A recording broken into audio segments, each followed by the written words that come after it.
Deserve yung araw na to dahil alam namin na kayo talaga ang nagpapagod para makatulong at makaturo sa mga mag-aaral natin dito sa Maynila.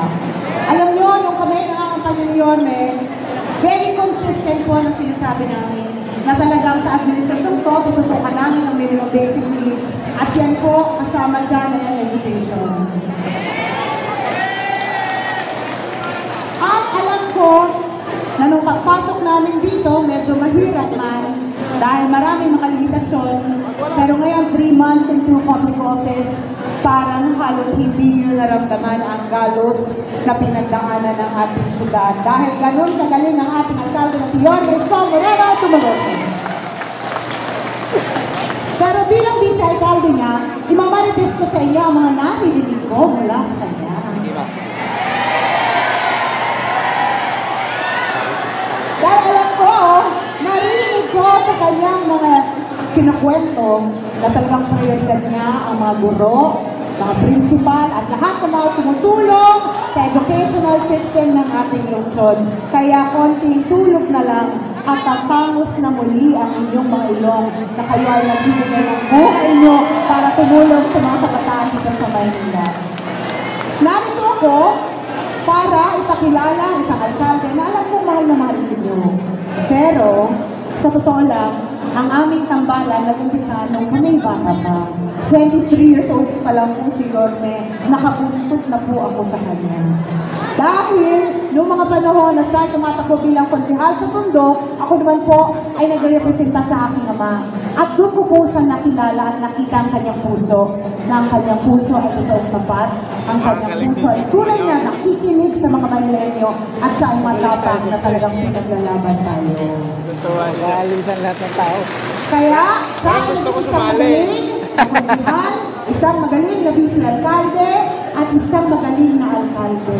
Kung masasabi ko nga, huwag nilang susubok sa akin ama, pero siya, ang pinakamagaling na naging alkalde natin dito sa Maynila. Pero natutuwa ako dahil alam ko sa administrasyon ko, sa maraming taon na kami magtatrabaho magkasama, talagang nakaalalay at buhay ang gobyerno dito sa Maynila. Kaya iiwan ko na po itong mikropono to para ibigay ito sa ating pinakamamahal, pinakamagaling at pinakamaasahan na alkalde natin dito sa Maynila. Ang ating pinakamamahal, si Yorme Isko Moreno Tumaloso.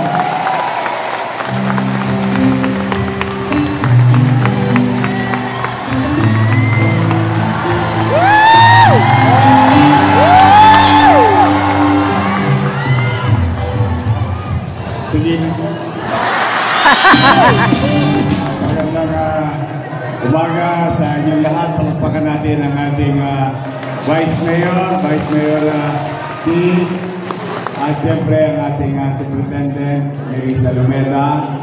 At kanina, yung mga may asim pa. Laglag ang mga tila kanina. Kaya ba? Dala ba kayo ng calcium pa? Sa ating mga principal, palakpakan natin sa ating mga supervisor. Sa mga guro, this is your month and day. Nakalipas na at ang inyong SDO at city government ay hindi kayo nalilimutan.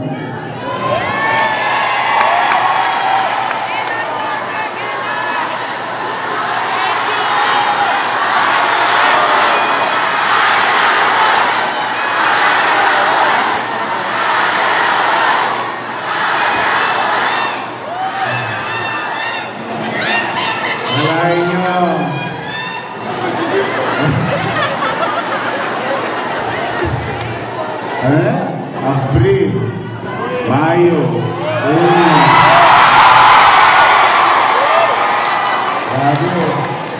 baon na baon sa utang ang Maynila sa inyo. But anyway, as you can see, we're really trying to do our best with the fiscal situation of the city. Kagabi, natutuwa naman ako sa pamamalimos natin, nagbubunga. Last night, we just lighted the entire 4.1 kilometers, 1,162 lights at 24,000 lumens covering 32 barangays. At nakuha natin for free 20.8 million pesos para maging ligtas lamang ang mga nagmamaneo. Love you, may asin po yun, ha? Para maging ligtas man lamang ang mga mahal natin sa buhay na nagmamaneo ng 4 na gulong at 2 gulong sa loob ng Skyway. At sino mang dadako sa Maynila. And recently, we've been receiving a lot of donation. Marami tayong kinakaharap internally, fiscally, but rest assured, whatever the city owes you, lista nyo sa tubig yan, huwag kayo mag-alala. Charot. Then, sira na yung laptop.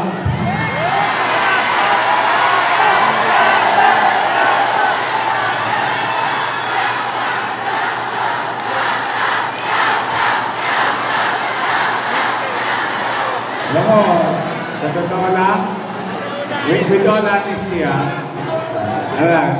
para naman real talk tayo sa aking mga guro. Lahat ng pinakamaganda na maaaring gamit o gusali o silid para lang, yung pangarap ko lahat sa inyo. Sa totoo lang, kung kakayanin lang ng syudad, without battling an eye, I'll give it. Sa totoo lang. Kaya lang talagang ang iniwan sa akin, bukod sa 2 bolt sa City Hall. O nga, bakit nga ba may bolt? Eh may flood control naman.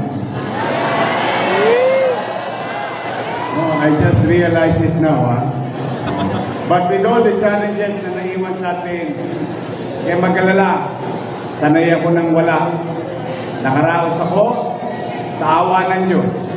Kaya pumanatag kayo, iraraos ko din kayo pagdating. Hindi ako titigil. Basta lahat ng obligasyon ng nakaraan, kikilalanin ko. Ano lang talaga, medyo biyahit-biyahit lang. Kasi wala naman kayong dapat ipangamba sapagkat ang pamahalang ito ngayon ng lungsod ng Maynila ay nakatuon at mamumuhunan sa konsepto ng pamamahala na tinatawag MBN.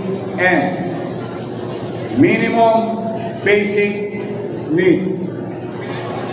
Housing, education, healthcare, and jobs. 4 pillars for our people is 4 na programang pupuhunanan at pinupuhunanan ng inyong pamahalang lungsod upang ipataas ang antas ng pamumuhay ng tao. That is my mission. That is my goal. And that is my dream for every families in the city of Manila. Kaya, sakto, nandun kayo. Kaya pag-alala, kumbaga sa Saranggola, meron kayong kilya. Lamang na lamang kayo. At ang inyong superintendent at school board, in a matter of time, malay nyo, good things come to those who wait. At hindi yan, hindi.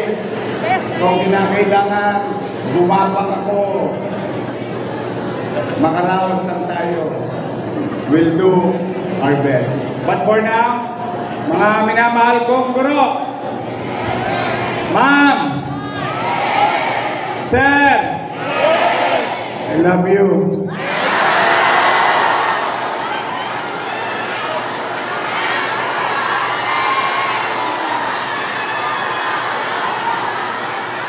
Ma'am, sir! Look at this boy before you. Tingnan niyo yung batang to.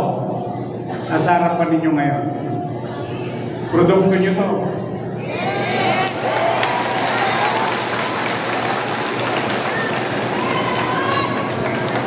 Tulungan Center, Rosario Almario Elementary School, Tondo High School. This is your product. Why am I saying this? Marami kayong mga mag-aaral sa silid-aralan. Minsan tulala.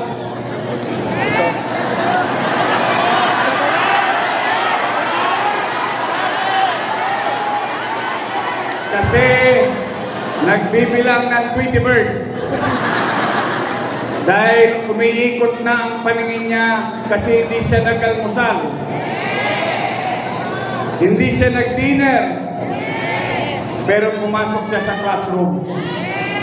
Pero pumasok siya sa klase ninyo. Kaya pag nakakita kayo ng atabs, nyumanyanga-nyanga. Nag-iisip ng Jollibee.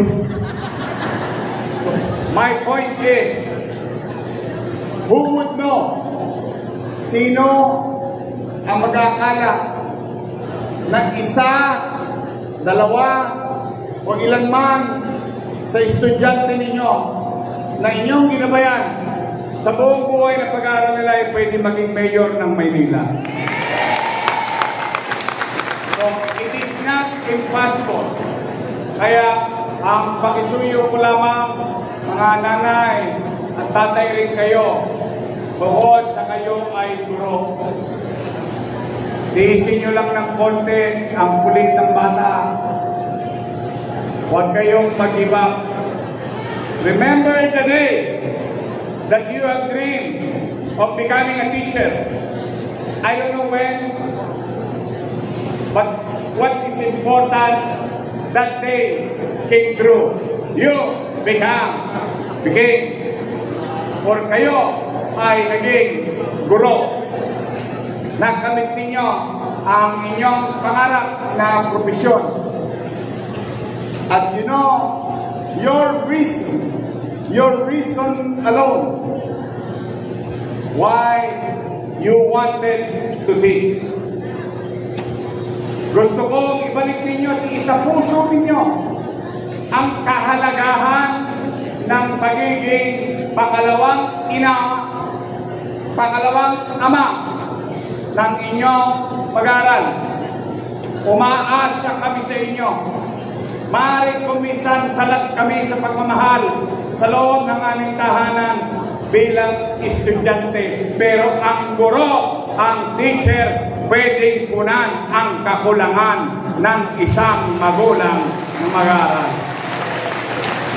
I felt it. Nakita ko yun sa inyo. When I was studying, na parang natakuhan ko ay ang teacher ko. Kaya huwag kayong mawala ng pag-asa sa mga nangyayari dyan sa national government. There's too many noise. And noise creates distraction. It confuses our emotion. We must focus on the given task. Ako ay guro, pagbubutihan ko dahil sisiguraduhin ko pagdating ng araw, ang estudyante ko hindi magiging kurap. That's why I remember my guidance counselor during our GMRC. We're very afraid not to pass GMRC. Wala namang subject yun. Pero kailangan kang magkaroon ng pasadong grado sa GMRC. We were taught very well. To the teachers, our elders, mga matatanda ng guro, shout out.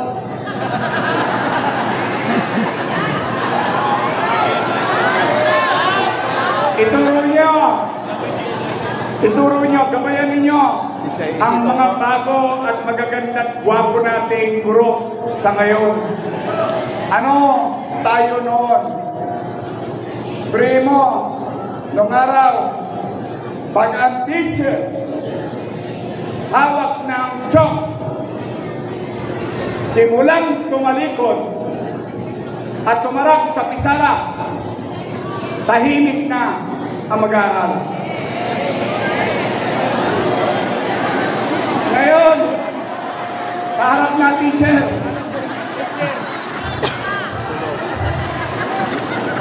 masyadong naging spoiled ang mga estudyante. Tama, Sa mga magulang na nakikinig, huwag kayong maging mas marunong sa ating mga guro kapag nasa loob sila ng paaralan. Tama. We have certain level of discipline that we receive, which we are nurtured and molded. And today, I still remember those type of discipline. It made me this way. Ito ako, nakurot ako ng teacher sa singit. Napato na rin ako ng pampura ng pisara. Nahila na rin ang patilya ko. Those were the days when we respect our teachers. So to the parents, let the teachers teach. Let them do their job. To our teachers who are here, continue. Go on. Way forward. Always innovate. Basta kami, kahit wala kaming tsapi, ay tukod na paggastos ng Maynila. Kakampi ninyo ang pamahalaang lungsod ng Maynila. So, sa mga bro, ma'am, sir, huwag magalala, allowance na.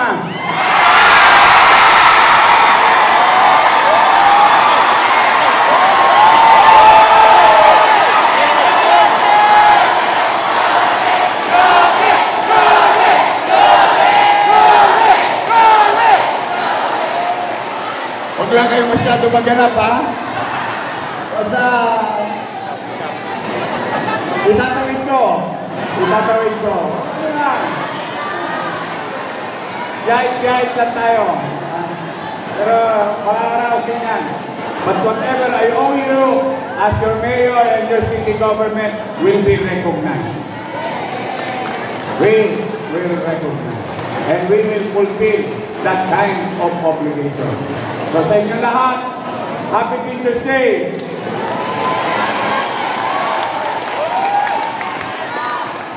Galingan nyo, ha? Galingan nyo.